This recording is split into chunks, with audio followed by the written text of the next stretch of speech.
Esta es la segunda vez que Perú Libre termina abrazada con Mari Carmen Alba. El miércoles 16 pasó una cosa realmente sorpresiva. Ese día se suponía que iba a estallar la guerra entre Rusia y Ucrania, y no estalló. Y se suponía que se iba a seguir la guerra entre el Congreso y la presidencia, entre el Ejecutivo y el Legislativo en el Perú. Pero de manera totalmente sorpresiva apareció la señora Mari Carmen Alba diciendo de que lo que pasó en esa reunión del que complotaron para hacer golpe a Castillo del 9 de febrero no fue tal cosa, fue un seminario. O sea que para la llamada Mari Carmen fue un malentendido. Ahora, si fue un seminario, ¿por qué lo hicieron secreto? ¿Por qué no publican las actas o las transcripciones de lo que han hablado, ya sea a nivel de voz o por video, que la deben de tener? Y fue ante el Congreso y habló totalmente un tono conciliador, que tenemos que conciliar, y ahí estaba Montoya, también conciliador, después de haber sido después de haber pedido golpe en cada momento y que no reconocen el triunfo de Castillo. Y al final pasó una cosa increíble. Valdemar Cerrón dijo: yo represento a la bancada del oficialismo y ahora estamos dispuestos inclusive a retirar mociones de censura o acusaciones constitucionales o penales a condición de que haya un clima de fraternidad. Y terminaron abrazados con Mari Carmen Alba. Ahora, esta es la segunda vez que Perú Libre termina abrazada con Mari Carmen Alba. Recordemos que Mari Carmen Alba no quería ni siquiera que el profesor Castillo, cuando era presidente, le toque el brazo, le salude, le hacía un gesto así. Pero cuando fue esa sesión en el Congreso, en el cual el congresista Bermejo Guillermo pidió un voto de censura a Alba, apoyado por la mitad de la bancada de Perú Libre y toda la bancada de Juntos Perú, porque la señora Alba había ido a España a reunirse con diputados de ese país para decirles que en el Perú había un gobierno comunista, que había que estar en contra de él. Entonces ahí la mitad de la bancada de Perú Libre, con Valdemar Cerrón y con Guido Bellido, el anterior primer ministro y el único que ha tenido Perú Libre, se abstuvieron, y al final Guido Bellido salió a abrazar a Alba, como diciendo: ¿saben qué? Lo que ha hecho Bermejo ya lo queremos provocar para que se vaya del partido. Y ahora otra vez otro abrazo. Ahora, ¿qué se ha ganado con esos abrazos? ¿Acaso con el primer abrazo de Alba con Bellido, Alba se calmó? No, se ha seguido complotando, cada vez ha agarrado más fuerza para pedir que se vaya a Castillo. Y ahora, ¿qué gana con este abrazo? ¿Usted cree que se va a calmar? No, ella es muy astuta. Ella lo que ha querido es que ahora un poquito se calmen las aguas, porque hay mucho descontento frente al complot que han hecho, y que ella perfectamente pudo haber sido juzgada y perder inclusive su puesto de presidenta del Congreso. Entonces ha querido apaciguar, y para ella le conviene, le cae como anillo en el dedo el abrazo de Valdemar Cerrón. ¿Y a cambio de qué? ¿Qué va a conseguir Valdemar Cerrón? Que ya no haya que le quiten al presidente la posibilidad de acabar con su capacidad de tener la posibilidad de ser el Congreso. No, porque para eso se necesita 2/3 del Congreso, que no los tienen. La Comisión de Constitución no puede funcionar bien porque están en vacaciones, y ahora decidió el Congreso que en este pleno no va a haber reuniones, en esta legislatura no va a haber pleno. Entonces se acabó ese intento. ¿Qué están logrando? Ahora, no solamente que tuvimos el abrazo entre Valdemar Cerrón y Mari Carmen Alba, sino que luego el primer ministro Aníbal Torres dijo, ¿saben qué? Pido perdón si he excedido a algunos congresistas. O sea que entre los dos, entre el Ejecutivo y el Legislativo, ahora están de hermandad. Es como un amor serrano. Y justamente Mari Carmen Alba es cajamarquina, igual que lo es Aníbal Torres, y también Valdemar Cerrón es huancaíno. Es un amor serrano, más te pego, más te quiero. Entonces ahora empieza el más te quiero. Pero realmente ustedes creen que la derecha ultra va a querer desistir del golpe. No, van a seguir preparando el golpe, pero buscando otras condiciones. El tigre antes de saltar, retrocede. Es un retroceso del tigre y van a volver a saltar. Y con este abracito la señora Alba quiere que se empiecen a paralizar todas las marchas que hay, porque cada día ha habido marchas. Entonces ahora quieren que no, ya no hay que hacer marchas porque la señora Alba está dispuesta a conciliar. Y fíjense, las marchas de la vacancia han estado vacadas, pero de gente. Nadie le sigue. Pero las marchas por el cierre del Congreso sí estaban creciendo. Entonces ellos quieren diferir, quieren evitar que el descontento popular genere un tipo de movilizaciones como la que tumbó al golpe de Manuel Merino, que también era Acción Popular y que también estaba apoyada por el fujimorismo. Entonces esto le viene como anillo al dedo. Y mientras tanto, la ministra de Trabajo, Betsy, ha planteado mociones muy serias, acusaciones penales y constitucionales por golpismo. Y parece que el Ejecutivo podría retirar esas acusaciones a condición de llevarse bien con el Congreso. O sea, prácticamente se asustan para luego llegar a un acuerdo. Parece como las bravatas entre Putin y Joe Biden.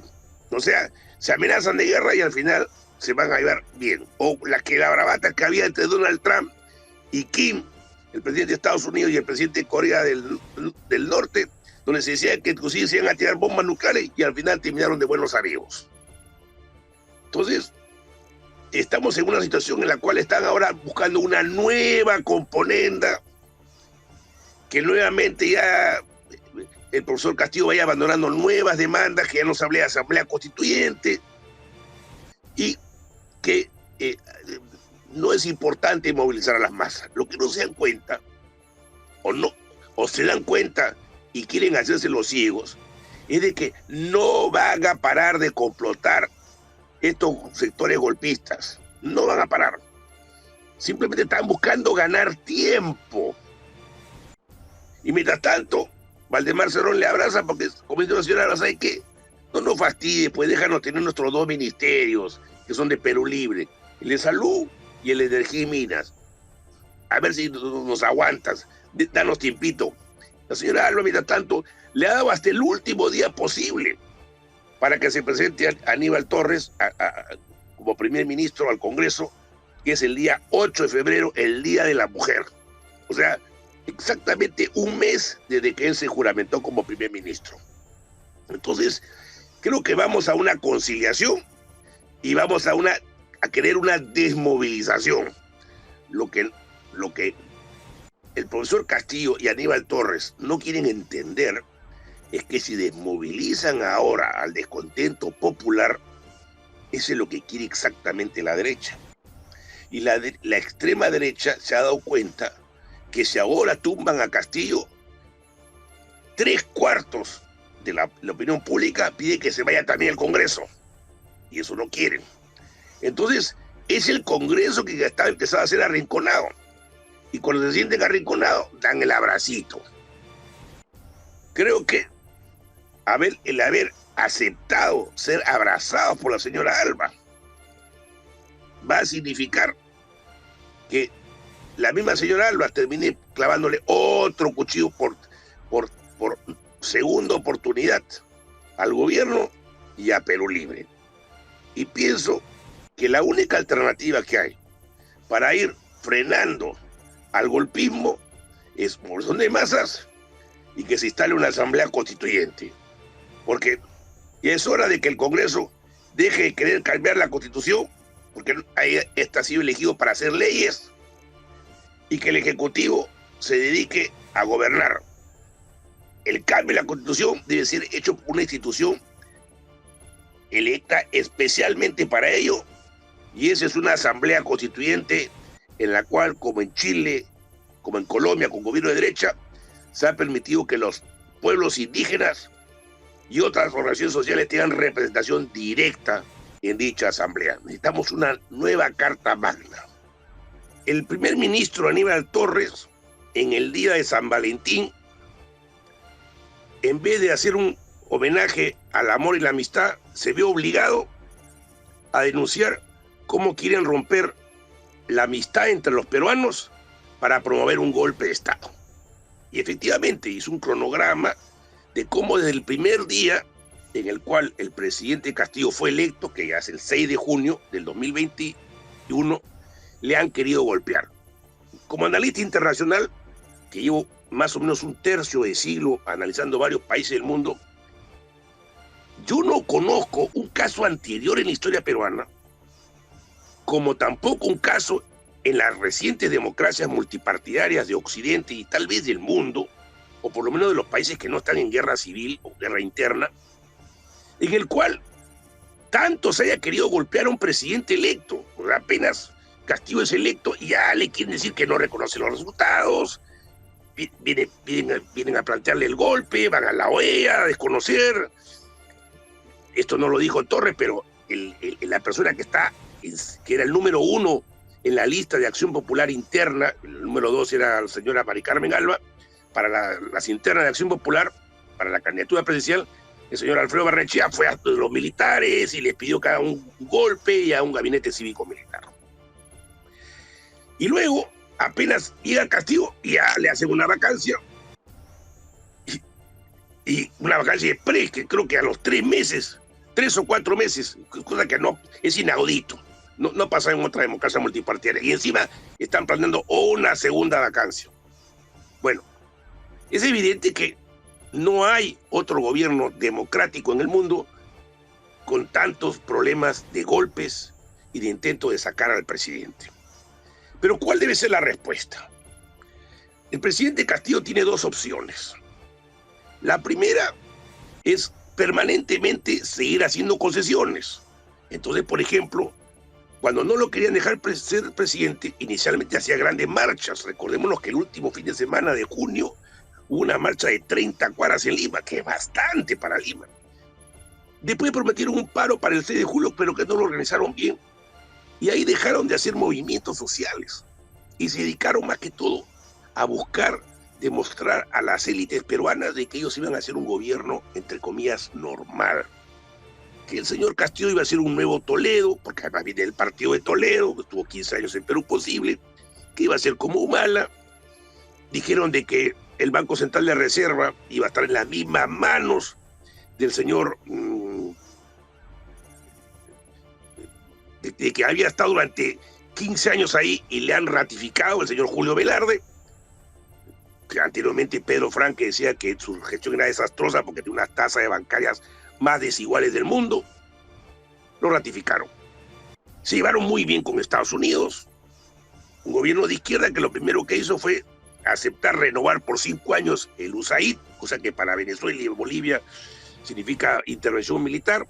Aceptaron el ingreso de tropas extranjeras, norteamericanas y europeas, y cuando fue a Norteamérica, Castillo se llevó excelente con el Banco Mundial, con el Fondo Monetario. Cuando habló en la ONU, no criticó para nada las intervenciones militares, ni siquiera al rey de España, como lo hizo cuando juró el 28 de julio. Y poco a poco cada vez se ha ido más moderando, hasta el punto que cuando hizo la entrevista con la CNN, le preguntaron si usted es de izquierda, de centro, derecha, dice yo soy del pueblo. O sea, no ha querido decir que es de izquierda. Y ahora ya ni siquiera está saliendo con su sombrero. Ya el sombrero lo está dejando de lado, como para decir, ¿sabe qué? Yo no soy un populista, no soy un rondero, no soy un campesino, ya soy un presidente normal del establishment. Si ustedes se fijan bien, su primer gabinete había un montón de gente con trajes típicos, y ahora en el último no hay nadie con trajes típicos. Ya no hay que yo hablo que he hecho en el Congreso ni que masco coca, que chacho coca. Entonces, hemos visto que Castillo se viene moderando. El anterior primer ministro Valer dijo, la Asamblea Constituyente no se va a dar probablemente durante el gobierno de Castillo, sino en otro momento. Y ahora Aníbal Torres ha hecho, el presidente Castillo no va a dar no quiere la constituyente. O sea, está renunciando a una de sus principales banderas. O sea, ya prácticamente el profesor Castillo ya ha dejado sus principales líneas maestras. Entonces ellos creen que así se va a lograr evitar el golpe, cuando es todo lo contrario. La manera de evitar el golpe es movilizar a las masas. Y vamos a ver, mientras estoy hablando, varios videos sobre Bolivia, de cómo, por ejemplo, cuando se dio el primer intento de vacancia, que lo hizo la señora Patricia Chirinos, el presidente Castillo va a Juliaca el mismo día y la plaza de armas de Juliaca se llena, pero mucho menos gente que cuando Castillo dio ese mitin apoteósico ante los cerros de Juliaca, que lo llenó. Yo cuando vi eso, yo porque he vivido en el altiplano, dije, nunca he visto un mitin tan grande en el lado peruano, del lado de la cuenca del Titicaca, y este señor va a ganar las elecciones. Eso fue lo que a mí me convenció, y lo dije, Castillo va a ganar. Inclusive tuve un programa con el doctor Béjar, antes de que sea canciller, y antes de que se sepan los resultados, yo decía, va a ganar Castillo. Y el doctor Béjar estaba cauto. Tenía razón de estar cauto, ¿no? Pero yo me atreví, saqué mi prestigio, dije, yo creo que gana Castillo. Y también decía que Castillo nunca ha sido comunista, ni socialista, ni revolucionario, ni antiimperialista, ni antioligárquico, ni anticapitalista, ni nada de esas cosas. Que iba a ser un gobierno similar al de Toledo, al de Humala, que iba a ser un gobierno de centro-izquierda en el mejor de los casos. Y lo que lo está pasando. Bien. Entonces, cuando estaba Castillo en ese momento en Juliaca, si ustedes se fijan bien, tanto cuando él fue a Juliaca, cuando él fue a rendir su informe por los 100 primeros días en Ayacucho, la gente le gritaba, Asamblea Constituyente, nueva Constitución, que cumpla sus demandas, sus palabras de maestros. Y al mismo día que él estaba haciendo esa reunión en la Plaza de Armas de Juliaca, en el lado norte del lago Titicaca, estaban llegando a La Paz cientos de miles de personas marchando por el altiplano. Y cuando llega a La Paz hay 1,5 millones de personas, solo que son 1,5 millones de personas. 1,5 millones de personas. La ciudad de La Paz tiene 1,5 millones de personas. Es prácticamente la misma cantidad de gente que en la ciudad de La Paz. Uno de cada 4 o 5 adultos bolivianos estaban en la marcha. Es una cosa descomunal. Bueno, yo he estado en la primera de esas marchas que salió de Oruro en el año 86. Sí, creo que fue en agosto del 86, que en agosto hubo un frío infernal en el altiplano. Infernal el frío que había. Y creo que en esa época inclusive había hasta sequía. Y marchamos durante varios días, de una distancia más lejos, porque nosotros marchamos desde la ciudad de Oruro, y la marcha esta empezó desde el punto de encuentro entre el camino de Oruro y el camino de Cochabamba, donde se unen esos dos caminos para ir a La Paz, para de esa manera traer campesinos de Cochabamba y de Chapare, que es la región nativa, la región donde se hizo líder político Evo Morales. Y a nosotros nos detuvieron en el 86, no nos dejaron entrar a La Paz, porque si no hubiese caído el gobierno de Víctor Paz Estenssoro. Y era una marcha contra el cierre de las minas, contra los despidos. Una marcha de sacrificio. Y yo sé lo que es esa marcha, es terrible. Es caminar y caminar con el frío. Y comíamos, me acuerdo, papas que la untábamos con una tierrita que se llama pasa, que es de arcilla. Es lo que comíamos. Un sacrificio tremendo. Imagínense lo que ha sido ahora, porque han venido desde el trópico, no solamente los mineros que están acostumbrados a la altura, que son 4 kilómetros sobre el nivel del mar. Y llegaron 1,5 millones a La Paz. Y con eso se tumbaron al intento de golpe y del separatismo del señor Camacho, que es el gobernador de Santa Cruz, la región más rica de Bolivia. Y han hecho que se mantenga la presidencia de Lucho Mesa. Y eso es lo que se tiene que hacer en el Perú. Es eso lo que se tiene que hacer en el Perú. Porque si no se hace una marcha como la boliviana, hay el riesgo de que caiga el gobierno. Y una marcha significaría hacer otra marcha como la de los 4 suyos, que ahí estuvo, creo que estuvo el presidente Castillo, o por lo menos debe haberla apoyado, porque era la marcha que lideró Alejandro Toledo, a pesar de que era un político de derecha. Y tenemos que hacer una marcha masiva, eso es lo único, esa es la alternativa que hay frente a los intentos de golpe. Una marcha que llegue a Lima, que venga gente al norte, que vengan a Pucusana, a Ancón, y de ahí los buses lleguen a Ancón y de ahí caminen, que lleguen del sur a Pucusana, que lleguen al centro, a Chosica, a Chaclacayo, a Vitarte, y de ahí empiecen a marchar. Eso es lo que se necesita. O que hayan varias marchas simultáneas. Yo sé que toda esta semana están habiendo marchas en Chiclayo, marchas en Cuco, y así tiene que haber. Sé que va a haber un paro y una marcha en Andahuaylas. Eso es lo que hay que hacer. Y esas marchas tienen que pedir la Asamblea Constituyente. Claro que la gente puede gritar el cierre del Congreso, pero lo más importante es la Asamblea Constituyente, porque eso puede neutralizar también al Congreso. Y la verdad que el presidente Castillo puede encontrar formas legales para decir, ¿saben qué? Este Congreso ha violado tanto la Constitución que se ha puesto al margen de la Carta Magna y por lo tanto es encerrado. Puede encontrar el doctor Aníbal Torres, que es un hombre muy ducho, algún tipo de ideas al respecto. Podría decir, ¿saben qué? Ahora se rige la Constitución del 79, que establece que si hay un golpe de Estado, no se reconoce la ley de ese golpe de Estado. Y eso hubo con Fujimori y la Constitución del 93, la Constitución con dictadura. Pero lo más importante es hacer este tipo de marchas, este tipo de movilizaciones. Es la única alternativa. Ahora, para que estas movilizaciones se den, es interesante que el último fin de semana quien más ha movilizado es el Partido Magisterial Popular, que son los más castillistas.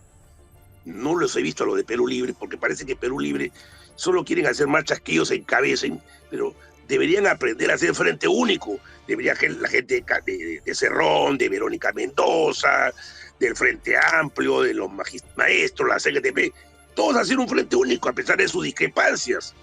Porque ese es el frente único, golpear juntos y marchar separados.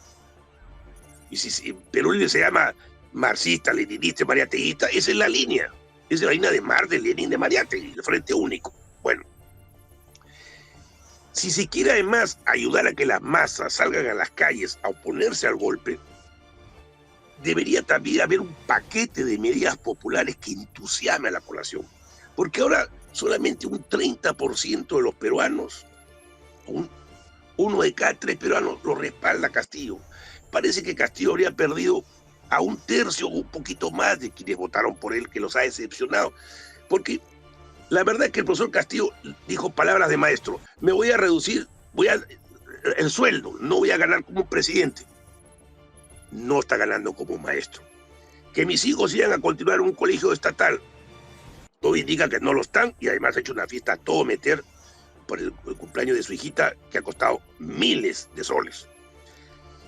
El 28 de julio nos prometió, o sea, el día que se juramentaba como presidente, el año pasado, el 28 de julio del 2021, nos prometió que él se iba a mudar del Palacio de Gobierno, que le iba a convertir en un museo y él iba a vivir en un barrio popular. No lo ha cumplido.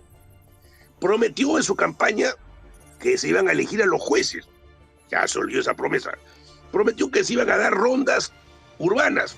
Ya no las han dado, que es la única manera de acabar con la delincuencia en las ciudades. Ahora, no le llamen rondas para no generar controversia, pero llámenle comité de vigilancia, juntas vecinales, autoorganizadas.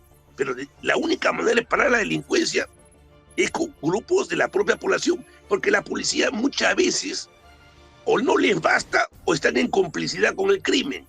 En cambio, la población autoorganizada es más fácil de controlar, pues sabe quiénes son los vecinos. Bueno, y que en vez de hacer tantas rejas por doquier, que hayan comité de autodefensa en la propia población.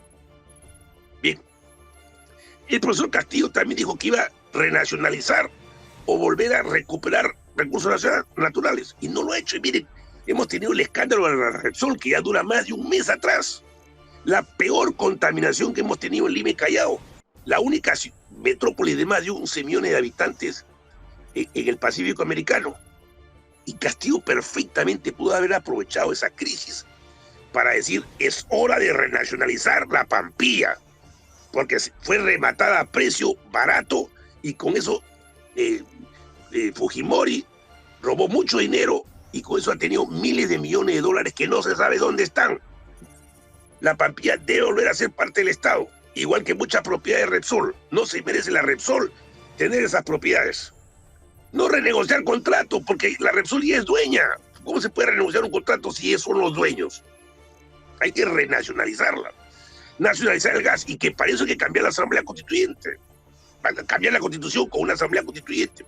Otro tema más, la gente está molesta por el que las tarifas de luz, de agua, de gas son muy altas. Entonces, ponerles un tope o volverlas a poner bajo control del Estado como era antes. Ahora en el Perú se paga una de las tarifas más altas de telefonía, de electricidad, de gas, inclusive a pesar de la pandemia, más caras inclusive que aquí en Inglaterra. Pero antes de Fujimori no era así. También se tiene que plantear un cambio en la política laboral, pero radical. Porque miren, aquí en Inglaterra, donde yo me encuentro, un parlamentario en Londres gana entre 3 y 4 veces más que el sueldo mínimo. En el Perú, según el diario El Comercio, un congresista gana, creo que entre 46 y 48 veces más que la remuneración mínima vital. O sea, se gana en un mes lo que un trabajador se gana en 4 años. Y ellos trabajan 5 días. Entonces tendría que haber un aumento de salario. Además que aquí en Europa se paga por hora de trabajo. En el Perú no se puede trabajar, se paga por el día que uno ha estado trabajando. Y ahora la jornada laboral ya está en 12 horas. Claro que por ley es 48, que además es un abuso, porque la jornada laboral debería ser un máximo de 40 horas. Por ejemplo, aquí en Escocia se viene planteando que se reduzca 4 días a la semana, 35, que sería 32 horas a la semana de trabajo. Porque en Escocia dicen, mientras el trabajador tenga más tiempo para alimentarse, para estudiar, para recrearse, para dedicar a su familia, las horas que trabaje las va a hacer mejor, más productivas. Pero en el Perú, el trabajador llega, ¿cuántos trabajos hay que salen a las 4 de la mañana de su casa para llegar a las 6? Porque no hay transporte, el transporte es muy malo. Llegan a las 6 y trabajan de 6 a 6. Y de ahí 2 horas de regresar a su casa. Casi no tienen tiempo de dormir, comen mal, no, solo tienen el domingo para descansar y dormir todo el día. No pueden hacer vida familiar, no pueden estar con sus hijos. ¿Y eso qué hace? Los hijos se disparramen por todas partes, hagan lo que quieren. Hay pobreza y eso genera delincuencia. Y encima el trabajador no puede trabajar con toda su fuerza bien, porque ya es cansado y hay accidentes laborales a cada rato en el Perú. Entonces se requiere reducir la jornada laboral a 40 horas y además eso permitiría que haya más horas de trabajo extra para los desocupados. Entonces tiene que cambiar la jornada laboral, reducirla, mientras que se aumentan los salarios. Porque si se aumentan los salarios, eso es ayudar al capitalismo. Porque miren, aquí en Inglaterra hemos tenido el problema en la pandemia, pero durante la pandemia se ha buscado que la gente siga ganando su mismo salario, y si no, el gobierno le pagaba por no ir a trabajar. Porque ¿cuál es la idea que hay aquí? Y eso que tenemos un gobierno conservador, de derecha, el de Boris Johnson. La idea que tienen aquí es de que si el trabajador tiene dinero para comprar, entonces las fábricas que producen ropa, zapatos, cosméticos, artefactos, muebles, van a tener quien les compre. Pero si no tienen dinero, quiebra todas esas empresas. Y en el caso de Perú lo que está pasando, que no hay mucho mercado interno, no se puede desarrollar grandes industrias porque no hay dinero en la población. ¿Y cuál es el modelo? El modelo es, ¿sabes qué? Que el trabajador gane una miseria, porque la idea es que gane mal, pero que genere muchos réditos, muchas ganancias a los exportadores, o sea, exportar el hambre del Perú. Y no puede ser. Así no se desarrolla el mercado interno, así no se desarrolla la educación, así no se desarrolla la salud. Y por eso hemos tenido más de 200.000 muertos, que son, durante la pandemia, más muertos por COVID que en 200 años de historia republicana en todas las guerras internas y externas que hayamos tenido. Por eso es importante levantar el salario mínimo que cubra la canasta familiar. Otra medida que puede hacer el gobierno es lo que hizo Lula en Brasil apenas llegó a la presidencia, o lo que hizo Chávez y Maduro. Yo no estoy apoyando esos gobiernos, simplemente son sugerencias. En Brasil hicieron lo que se llama la bolsa de familia. Y en Venezuela hay las CLAP. ¿Qué significa eso?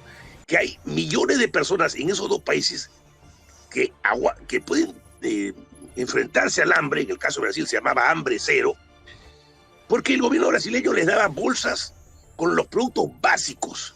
Entonces podían aguantar. Y en Venezuela, que tiene la hiperinflación más alta de la historia americana, pueden aguantar la hiperinflación porque el gobierno también le da sus cajas. Y entonces, ¿qué pasa? Con ese tipo de productos, con ese tipo de paquetes o tipo de bolsa de familia, se hacen 3 ganancias importantes. La primera, que el Estado le compra directamente sus productos a los campesinos, a los pescadores, y tienen sus ventas aseguradas. Y además, los precios son directos, no pasan por intermediarios, que los encarecen 3, 4, 5 veces. Segundo, que la población recibe canastas familiares con productos completos para poder sobrevivir. Entonces se puede poner aceite, inclusive productos médicos, vitaminas, a precios módicos. Entonces la gente está contenta y genera un excedente de su sueldo que ellos pueden invertir en muebles, en otras cosas. Y lo tercero es que se ayuda a democratizar la sociedad. Primero, que se bajan las desigualdades sociales y la extrema miseria. Pero además, en la distribución de estos productos, así como antes pasó con el vaso de leche en la época de Barrantes, se pueden crear comités que democraticen la sociedad, que la controlan, que aprendan a ejercitar la lucha contra la corrupción y que además movilicen al pueblo en caso de que se quiera violar la Constitución y hacer un golpe de Estado. Esas medidas se tienen que establecer, ¿no? También sería óptimo renegociar el pago de la deuda externa, porque hasta con Alan García tuvimos que Alan dijo hay que pagar la deuda externa con un porcentaje de las exportaciones, hay que renegociarla porque no se sabe a dónde fue a pagar la deuda externa que contrajo Fujimori. Y además, si es que se renegocia la deuda externa, se puede ayudar a luchar contra la pandemia y se puede tener dinero para pagar a los profesores, a los trabajadores públicos, a levantar la economía. Pero el gobierno de Castillo está siguiendo los mismos lineamientos de los anteriores gobiernos de las últimas 3 décadas. Entonces, lo que debería hacer el presidente Castillo es un paquete de medidas populares y sociales. Y la última cosa al presidente Castillo. Al presidente Castillo le quieren decir, ¿saben qué? Usted tiene que aprender a ser presidente. Y por eso tiene que quitarse el sombrero y tiene que rodearse de estadistas. Pero lo que no le dicen al profesor Castillo es lo siguiente: usted es el primer y único presidente sindicalista que ha tenido el Perú. Y el ser sindicalista tiene una gran ventaja. Mire, yo he enseñado en la universidad y he estado más de 10 años en alumno en el School of Economics, donde me han dado grados y posgrados. Y nosotros, en el plano académico, respetamos mucho a los sindicalistas. Porque el sindicalista tiene una experiencia de luchas, de organizar asambleas, de contratarse con el pueblo, que no la tiene un político tradicional. Y por eso es que el principal presidente que ha tenido Brasil en este siglo y Bolivia en este siglo han sido sindicalistas, Lula y Evo. Y han demostrado que tienen una gran capacidad de articulación. Estemos o no estemos de acuerdo, yo tengo mis críticas a los dos, pero Castillo tiene que aprender de su experiencia como sindicalista. Y si él fue electo presidente es porque fue sindicalista, porque se apoyó en los maestros que hicieron su huelga con él, y porque él aprendía a meterse en la multitud y a absorber lo que ellos decían para decirlo por su propia boca. Eso es lo que tiene que hacer Castillo. Tiene que aprender a gobernar también como sindicalista. Y eso significa que él debe aprender a movilizar a las masas.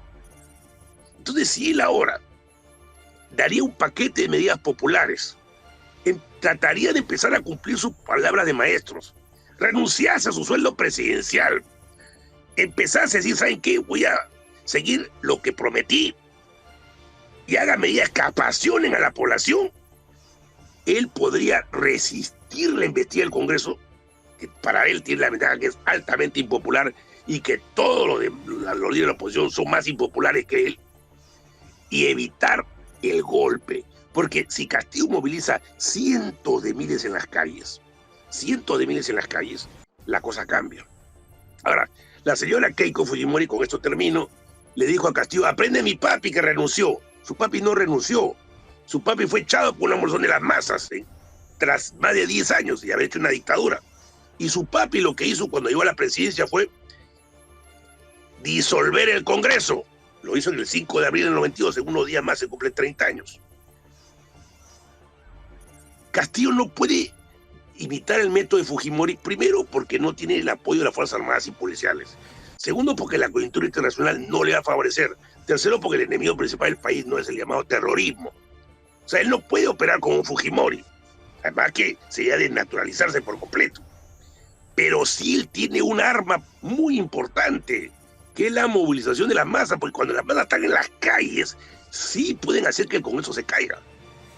Porque si este Congreso se vuelve más impopular, la gente lo repudia, lo rechaza, la gente va a saludar que haya nuevas elecciones para el Congreso, una nueva asamblea constituyente. Por supuesto que lo van a saludar.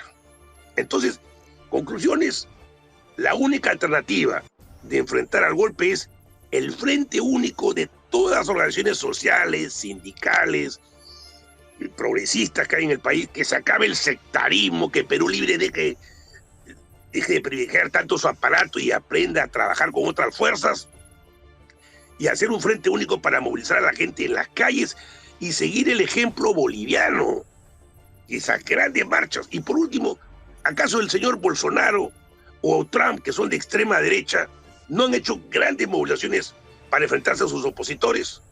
Castillo está en la obligación de eso. No es posible que en su primer medio año y más de gobierno no esté haciendo eso. Si tuviésemos marcha de cientos de miles en todo el país y sobre todo llegando a Lima, todo el escenario político peruano cambiaría por completo. No se sabe, yo soy politólogo, economista, historiador, transmito desde Inglaterra. Agradezco a Latin American Press y a todos los medios y redes sociales y auspiciadores que nos ayudan a difundir estos videos, y también a usted, que espero que nos pueda seguir enviando estos mensajes a sus contactos.